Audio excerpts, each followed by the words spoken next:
오늘 12여 전도 불렀던 찬양 가사가 참 좋죠.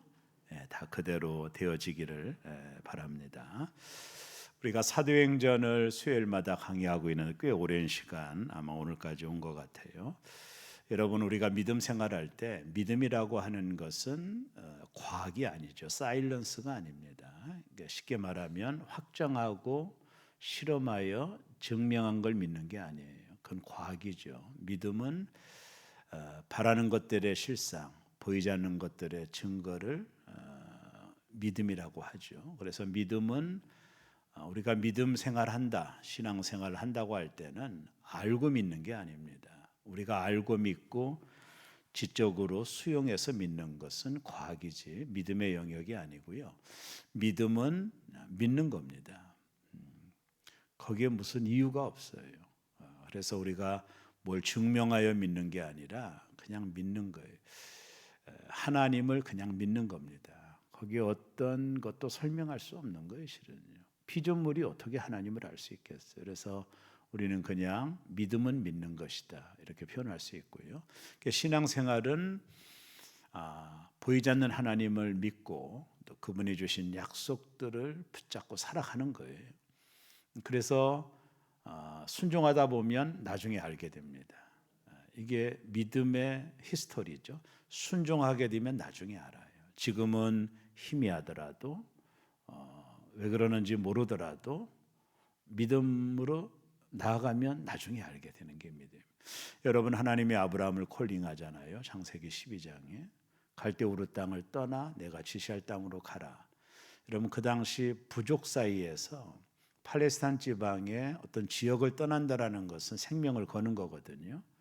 그렇기 때문에 본거지를 떠나 미지의 땅으로 가는 것은 죽음을 작정하는 겁니다. 지금처럼 이렇게 우리나라처럼 어디 가든지 이렇게 푸른 초원이 있는 그런 땅이 아닙니다. 척박한 땅이고 또 문제가 많은 그런 땅들에서, 광야에서 자신의 본거지를 떠난다라고 하는 것은 대단한 결단이 되는 거예요. 그런데 우리가 아브라함을 하나님이 부르실 때 성경에 보면 아브라함이 말씀을 따라갔고, 그 말이 정말 중요한 거거든요. 갈 바를 알지 못했지만 어디로 가는지도 몰랐어요. 하나님이 일러주지도 않고 그냥 아브라함은 말씀을 쫓아 가다 보니 그가 믿음의 조상이 되는 놀라운 축복을 얻게 되는 거예요. 가면 알게 되는 것. 그래서 믿음은 순종이 반드시 요청이 되는 거예요. 순종이 없으면 갈 수가 없어요. 그러니까 전능하신 하나님을 온전히 신뢰하고 그분이 나에게 어떤 지도를 주는 게 아니에요.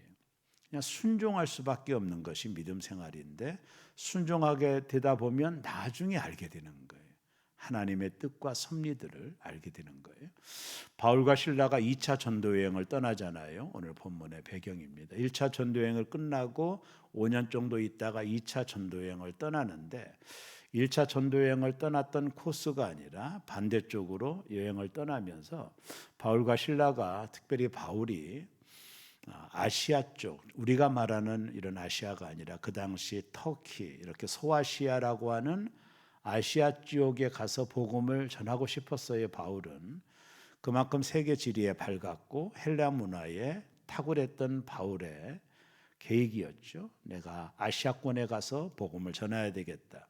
근데 성령께서 2번 정도 막으십니다. 어떻게 막았는지는 성경에 기록되지 않기 때문에 이해할 수 없지만 바울이 아시아로 가는 걸 성령이 막았다고 그랬어요. 그리고 구체적으로 그들이 어디로 가야 될지를 일러주는데, 마게도냐 사람, 유럽이죠. 마게도냐 사람이 자신들에게 오라고 손짓하는 환상을 보게 돼요. 그러니까 바울은 자기는 아시아로 가고 싶었는데 마게도냐 사람들이 나타나서 자기를 오라고 하니 하나님의 뜻이 마게도냐에게 있는 것이다. 유럽 쪽으로 하나님이 복음 전하기를 원하시는구나. 이렇게 바울이 깨닫게 됩니다. 그래서 자신이 계획했던 모든 계획을 내려놓고 얼마나 철저하게, 여러분, 바울은 1.1핵도 계획이 없는 사람이 아닙니다. 철저한 준비와 계획을 가지고 있는 사람이 바울이에요. 근데 그가 환상을 보고 나서 그가 계획했던 것들을 모든 걸 내려놓고 마게도냐로 가게 됩니다. 성경의 2차 전도 여행을. 그래서 이들이 처음 도착한 것이 마게도냐 첫 성인 빌립보에 이들이 도착을 하는 겁니다. 자, 여기까지 그들이 갔던 키로가 한 3,000km 정도 되거든요. 정말로 엄청난 긴 거리를 오직 하나님의 환상을 보고 간 거예요. 자, 그렇다면 그곳에서 뭐가 좀 일어나야 되잖아요. 근데 아무 일이 일어나지 않는 거예요. 우리가 환상을 본 것이 맞나? 이렇게 할 정도로 아무 역사가 없었어요. 그러다가 그 빌립보 지방에 들어갔던 바울이 그 당시 아마 빌립보 지방에 유대인 10명이 없었던 것 같아요. 왜냐하면 유대인 10명만 되면 해당이 만들어지거든요. 근데 해당이 없는 걸 보니까 유대인이 없었던 그 지역이었던 것 같아요. 그래서 바울과 실라가 안식일 날 복음을 전하기 위하여 여인들이 모여 있는 냇가를 찾아요. 지금도 가보면 그대로 있거든요. 저도 가봤는데요. 그 냇가에 갔더니 여인들이 뭘 하는지를 모르지만 어쨌든 뭔가를 하고 있었어요. 근데 바울이 거기에서 복음을 전합니다. 그때 어떤 일이 벌어졌느냐면 빌립보 교회의 주동 멤버십을 가졌던 이 루기아라 누구죠? 루기아라는 여자가 복음을 듣고, 근데 그게 뭐냐면 성령이 루디아의 마음을 열어줬다고 나오거든요. 그러니까 이 여자는 동일하게 다 복음을 들었는데 성령께서 이 루디아의 마음을 열어준 거예요. 성경은 그렇게 표현하고 있거든요. 그래서 루디아가 마음이 열어지니까 바울이 전한 복음을 받아들이게 되는 거예요. 바울이 전한 복음이 뭐죠? 율법을 지켜서 구원받는 그런 게 아니라 예수 그리스도를 믿어야만이 구원을 받는다라는 복음을 듣게 됩니다. 그때 루디아라고 하는 여자, 자주 장사를 했던 물감을 들여서 자주 물감을 들여 팔았던 사업가입니다. 이 여자는 여장부였죠. 이 여자가 하나님이 성령이 그의 마음을 열어줄 때 바울이 전한 복음을 받게 됩니다. 그래서 루디아가 자신의 집으로 바울과 실라를 초청해서 최초의 빌립보 교회가 이 루디아라고 하는 여자의 집에서 세워지는 겁니다. 지금도 동일하게 터키에 가면 이 루디아가 만났던 그 냇가와 루디아 기념교회가 그 냇가에서 한 200m 떨어진 곳에 루디아 기념교회가 있거든요. 이제 성지순례 가면 그곳을 방문하게 되는데 어쨌든 루디아가 빌립보 교회의 핵심 여 멤버로 있는, 이게 빌립보 교회는 여성 중심의 특별한 교회였어요. 빌립보 교회 특징이 뭐냐면 빌립보서를 보면 바울이 이제 영아의 몸이 됐을 때 감옥에 갇히거나 불편한 어떤 일들을 만날 때 빌립보 성도들은 바울에게 영치금을 보내줬어요. 오직 빌립보 교회만 그런 일을 했어요. 여성 중심의 교회였기 때문에 섬세했던 거죠. 그래서 바울이 감옥에 갇히면 사람을 보내서 영치금을 보내주고 바울을 위로해주고, 그러니까 바울은 빌립보 교회 성도들이 너무 고마운 거예요. 그런 면으로 보면. 그래서 거기서 빌립보 교회가 태동되게 되고, 그건 별로 그 큰 일은 아니지만, 그러다가 빌립보 지방에서 복음을 전하는데 한 귀신 들린 여자를 만난 거예요. 근데 이 여자가 귀신처럼 잘 맞히는 여자. 여러분, 귀신처럼 맞힌다라는 말이 맞죠? 저도 옛날에 귀신 들린 성도를 본 적이 있는데 그분이 얘기하더라고요. 멀리서 온 분이 누군지도 알아봤대요. 자기가 귀신 들렸을 때 그런 얘기 하던데 귀신처럼 맞힌다고 그러잖아요. 그래서 이 여자가 귀신처럼 맞히는 정기를 통해 돈을 벌었던 사람들이 있었어요. 이들은 이 여자를 이용하여 돈을 버는 거죠. 점괘를 맞추면 이 여자가 갖는 게 아니라 이 여자의 주인급 되는 사람들이 경제적인 것들을 착취한 것이죠. 참 잘못된 거 아닙니까? 여인에게 불쌍해서 귀신 들려 있으면 어떻게 하든지 고쳐줘야 되려고 하는데 오히려 귀신 들린 그 연약한 여자를 이용하여 돈벌이 수단으로 삼았었던 사람들이 있었던 거예요. 그것까지는 좋아요. 바울이 복음을 전하러 다닐 때 이 귀신 들린 여자가 쫓아오면서 바울을 너무나도 괴롭게 하는 거예요. 이렇게 말하는 거, 당신들은 하나님의 사람입니다. 막 소리를 지르고 바울이 복음 전하는 일에 걸림돌이 될 정도로 괴롭게 했단 말이에요. 그러니까 바울이 하도 참다 못 잡아가지고 이 귀신 들린 여자를 향하여 주 예수 이름으로 명하노니 귀신아 떠나가라 이렇게 명령하거든요. 그때 이 여자에게 묶여있던 귀신이 떠나가고 이 여자는 온전해진 거예요. 얼마나 좋은 일입니까? 얼마나 박수칠 일이에요. 그런데 문제가 발생했습니다. 이 여자를 통해 수입을 얻었던 주인급에 해당되는 사람들이 화가 난 거예요. 아니 왜 온전하게 고쳐줘가지고 우리의 돈벌이를 막았느냐 그 말이에요. 이게 말이 되는 얘기입니까? 오히려 축하해줘야 되지 않나요? 귀신 들린 여자가 온전해졌으니 감사하고 바울에게 축하하고 고맙다고 해야 될 상황인데 자신들의 돈벌이가 더 이상 없어졌으니까 바울과 실라를 붙잡았어요. 그리고 그들을 관가로 끌고 가서 매를 때립니다. 사정없이 때렸어요. 바울과 실라가 거의 실신할 정도로 매를 때리고 사람을 선동하여 린치를 가했거든요. 그리고 나서 바울과 실라를 빌립보 감옥에 가둬둔 거죠. 여러분, 바울과 실라 입장으로 한번 생각해 보세요. 우리가 여기까지 와서 이런 수모를 당하려고 하나님이 우리를 여기를 보냈나? 이해할 수 없는 상황 속에서 그들은 고민도 있었을 거예요. 그러나 성경을 보면 바울과 실라가 하나님께 기도하고 찬송합니다. 그 밤중에 온 몸이 피투성이가 되어 몸조차 가누리지 못하는 몸을 가지고 하나님을 찬송하고 하나님께 감사했다고 나오거든요. 한밤중에. 그때 정말로 놀라운 일이 벌어졌어요. 지진이 일어났습니다. 그리고 옥토가 흔들리면서 옥문이 열리고 이들 발에 채워졌던 착고들이 다 풀어진 거예요. 이건 정말로 엄청난 하나님의 역사가 일어나게 된 것이죠. 자, 저들이 감옥에 갇혀서 이제 재판을 기다리고 있는 와중에 바울과 실라가 하나님을 찬송하고 기도할 때 옥문이 열리고 묶었던 발에 있는 착고가 풀어지는 놀라운 역사가 일어난 겁니다. 그것이 우리가 지난주까지 다루었던 말씀의 내용이거든요. 자, 이런 일이 벌어졌으면 옥문이 열렸으면 바울과 실라가 도망가면 되잖아요. 무슨 문제가 있나요?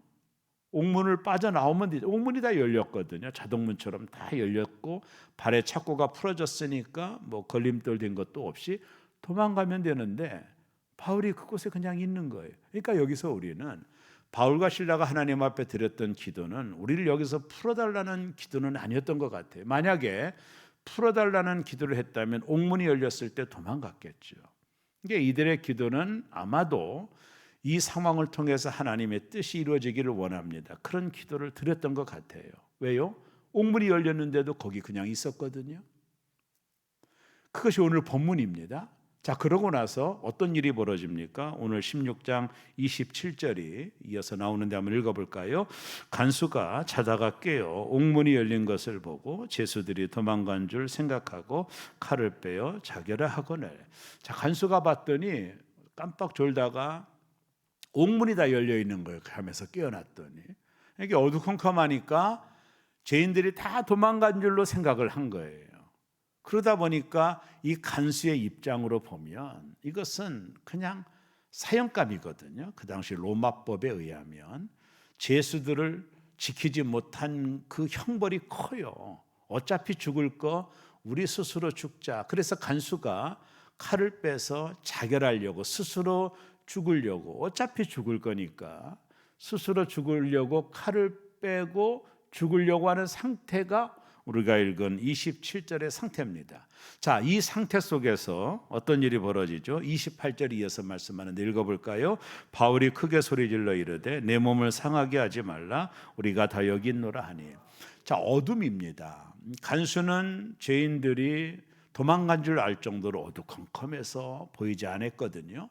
근데 바울이 보니까 어두움에 있는 사람들은 금방 볼 수 있잖아요. 이 간수가 칼을 깨가지고 칼을 빼서 죽이려고 하는 것을 보고 이게 바울이 소리를 지르는 겁니다. 내 몸을 상하게 하지 말라. 우리 도망가지 않았어.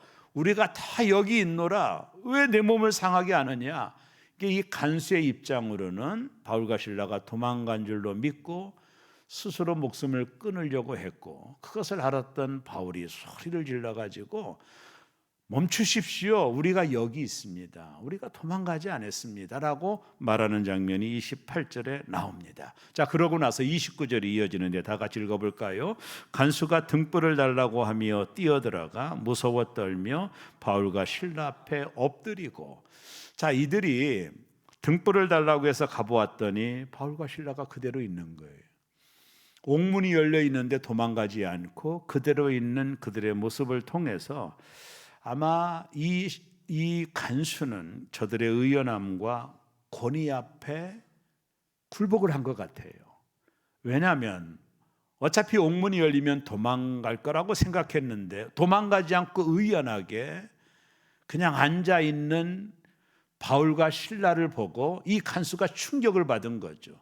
또 그들에게 있는 그 의연함, 도망가지 않고 꼿꼿이 앉아 있는 그 의연함과 그리고 왠지 모르는 왠지 설명할 수 없는 그들을 통한 권위, 이런 것들을 느꼈던 것 같아요. 그러니까 간수가 이게 옥문이 열리면 도망갈 줄 알았는데 도망가지도 않고 의연하게 앉아있는 그들의 모습을 통해서 뭔가는 설명할 수 없지만 엄청난 권위를 느꼈던 것 같아요. 그렇지 않겠습니까?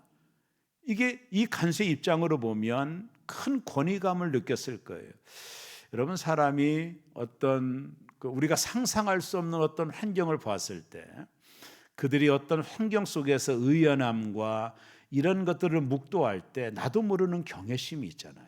그러니까 이 간수는 도망가지도 않고 여전히 있는 바울과 실라를 보고 왠지 알 수 없는 경외감이 들었던 것 같아요. 야, 이게 뭐지? 왜 이들은 도망가지 않았을까? 꼿꼿하게 앉아있는 이들을 보면서 간수가 뭔가 설명할 수 없는 이 아이러니한 권위감, 찾아오는 그 권위감을 느꼈던 것 같아요. 그러다 보니까 간수가 이들 앞에 무릎을 꿇었다. 여러분, 사람이 무릎을 꿇는다라는 것은 쉬운 일이 아니거든요. 이들이 느꼈던 권위 앞에 굴복을 한 거죠. 뭔가는 알 수 없지만 이들을 통해서 알 수 없는 그 권위감과 그 의연함을 바라보면서 이들 앞에 무릎을 간수가 꿇게 되는 겁니다. 자, 그러고 나서 30절이 이어지는데 다 같이 한번 읽습니다. 그들을 데리고 나가 이르되 선생들이여 내가 어떻게 해야 구원을 받으리까 하거늘. 여기서 이 간수가 했던 고백 중에 중요한 게 뭐냐면 선생들이여 이렇게 불러요. 이걸 헬라 원어를 가지고 보면 퀴리오스라는 단어를 써요. 퀴리오스는 뭐냐면 주님이라는 뜻입니다. 그러니까 그냥 단지 그냥 랍비 선생이 아니라 바울과 실라를 주님이라고 부르는 거예요. 그러니까 한마디로 말하면 바울과 실라의 권위 앞에 이 간수가 굴복을 했고 이들에게 뭔가 알 수 없는 엄청난 권위 앞에 이들을 단지 선생이 아니라 주라고 부르는 거, 퀴리오스라고 하는 단어를 썼어요. 당신들은 우리의 주인입니다라고 하는 고백이거든요. 얼마 전까지만 해도 죄인이었는데 이제는 역전이 돼가지고 저들을 지키는 간수가 죄인인 그들에게 오히려 퀴리오스라는 단어를 써서 당신은 우리의 주님입니다 라고 하는 단어를 쓰고 있다는 거. 그러고 나서 이들의 권위 앞에 이들이 뭐라고 고백합니까? 우리가 어떻게 해야 구원을 받으리까? 여러분, 이 사람이 스스로 던진 질문이거든요. 그러니까 이 사람은 로마 사람으로 지금까지 이 땅을 살아오면서 아마 이 구원에 대한 문제를 해결받지 못했던 것 같아요. 로마의 황제를 믿어야 구원받나? 아니면 로마 사람들이 얘기하는 우상을 숭배해야 구원받나? 여러 가지 복잡한 상황 속에서 해답을 찾지 못했던 이 똑똑한 간수가 바울과 실라의 권위 앞에 던졌던 질문은 다른 게 아닙니다.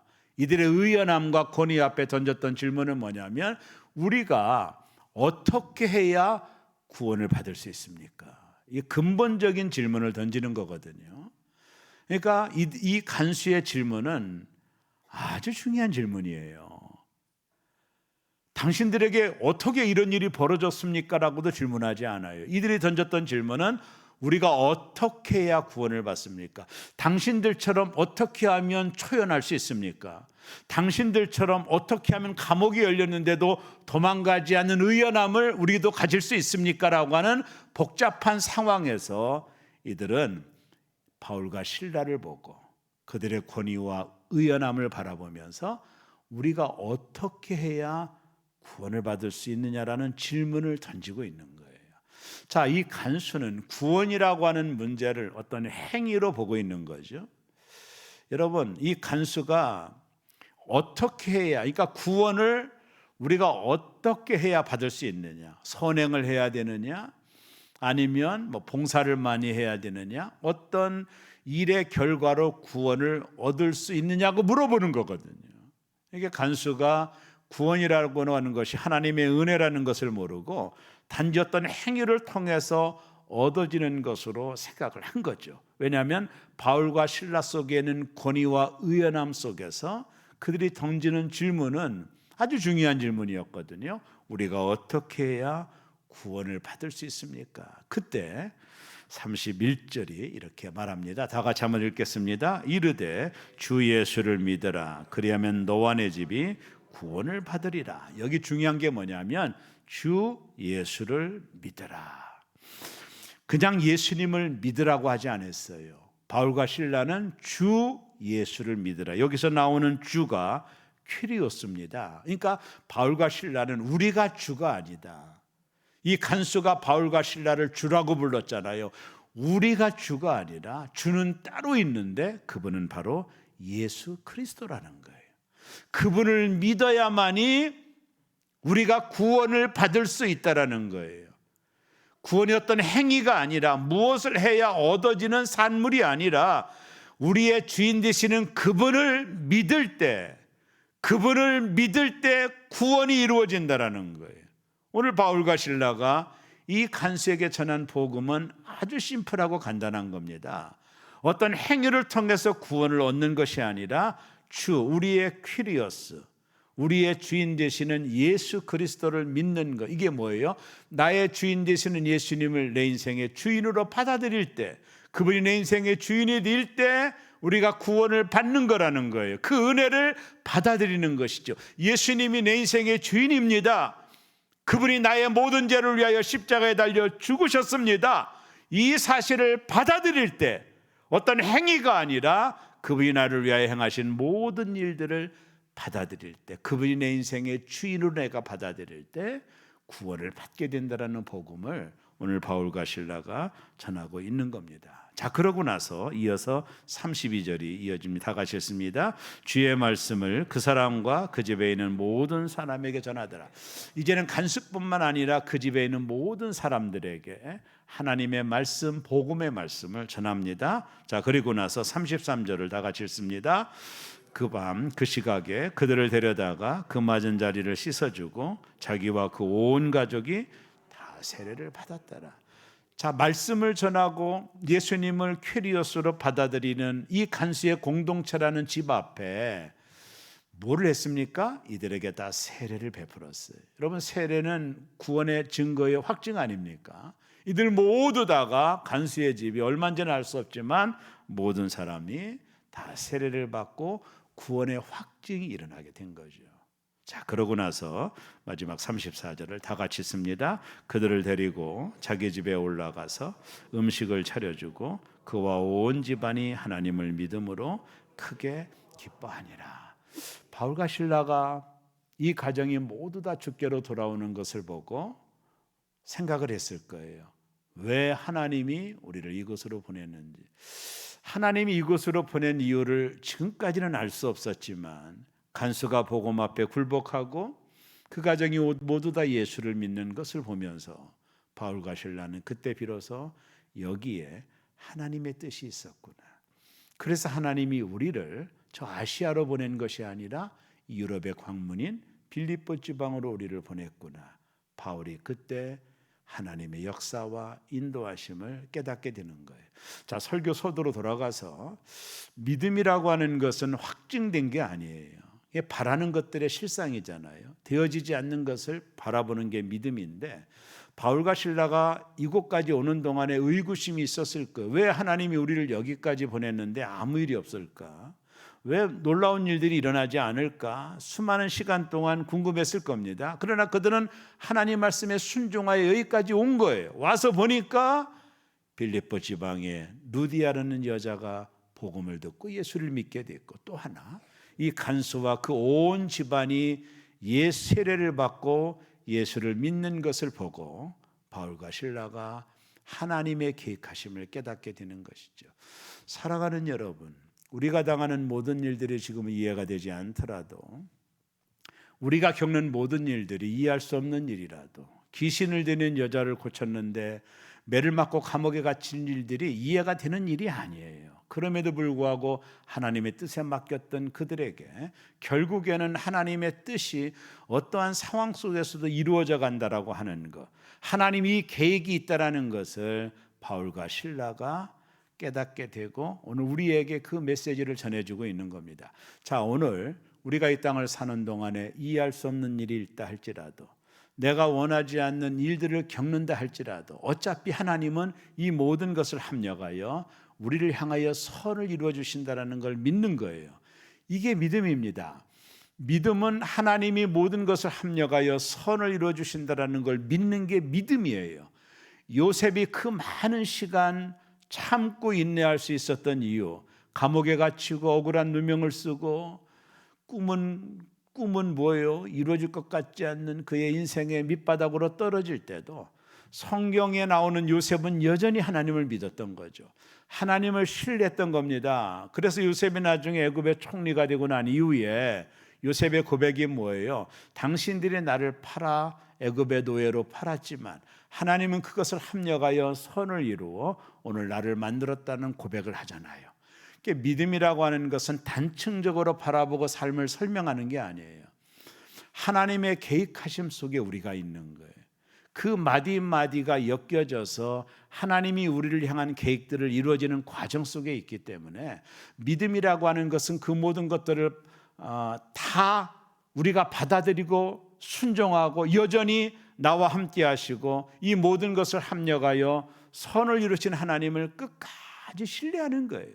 지금은 이해할 수 없지만 왜 우리가 감옥에 갇혀 매를 맞고 이 고통을 당하는지 바울과 실라는 이해할 수 없었지만 그래도 하나님은 여전히 그 가운데도 하나님의 일들은 진행되었고 이 모든 어려움과 고통과 역경을 통해서 간수라고 하는 사람의 온 집안이 구원받는 놀라운 역사를 하나님이 이루셨다라는 거예요. 사랑하는 여러분, 이해할 수 없더라도 해석할 수 없는 삶의 모습들이 우리에게 있더라도 도대체 해석이 되지 않는 나의 삶을 만나더라도 여전히 하나님은 나를 향한 선하심을 이루어가는 중이고 그렇기 때문에 우리 인생은 지금 바라보는 것으로 결론을 지으면 내 인생은 결론이 나지 않은 상태예요.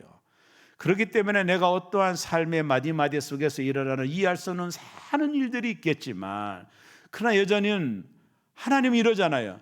나를 사랑하는 자, 곧 그의 뜻대로 부르심을 입은 자들이 여러분이라고 믿는다면 나를 사랑하는 자, 곧 그의 뜻대로 부르심을 입은 자들에게는 모든 것이 합력하여 선을 이루신다라는 사실을 믿는 게 믿음이라는 거예요.